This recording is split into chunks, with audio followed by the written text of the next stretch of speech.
Hello. So I wanted to do a review of a movie I just watched. It was called The Mauritanian. It's somebody I didn't know at the time about, and I've since become interested in it. I did know about Guantanamo Bay, I did know about all that, but this particular individual, for some reason, I didn't know about. I have since read his book. I didn't particularly find it engaging. It was pretty much all covered in the movie. The movie stars Tahar Rahim. He's an Algerian. He's been in a couple big ones, A Prophet, things like that. He's not my favorite actor. He's no Paul Newman or Robert Redford, but he did a decent job, I guess. And the other big star was Jodie Foster and Benedict Cumberbatch. I always have a problem pronouncing his name. So the cast was a couple heavyweights, and it was mostly using flashbacks to unveil the story.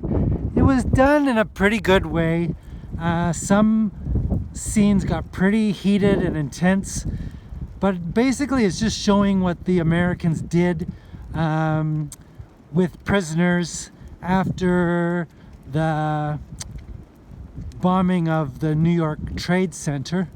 So if you like that topic, it was a good watch. I would highly recommend instead to watch a better movie, which was called The Report, or they took out the word torture. It was originally The Torture Report, starring Adam Driver, who to me is a top-notch actor. He's just so good. And this movie focuses more on the politics of it. And so I like that movie way better than this one about the Mauritanian. So I recommend that. And interestingly enough, on the podcast I Spy, the gentleman did he did one on torture, and he said they got more out of people about Abu Zubaydah, who he got much more information, treating them like men and adults instead of trying to torture. I guess some guy came up with some new theory saying he could get more out of torturing, and he was completely wrong. Anyone who studied sociology and psychology like I have would have been able to tell him that, but anyone who's been in the bureaucracy, like in the government like I have, would also know that you can't tell anyone who's in a position of authority anything. So that was interesting aside to learn that.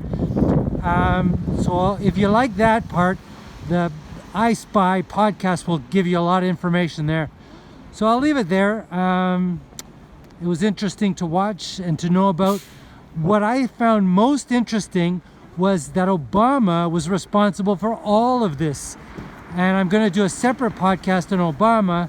This guy has got the best press ever, and he's one of the worst individuals I've ever come across. So I'm going to do more about that in a separate video.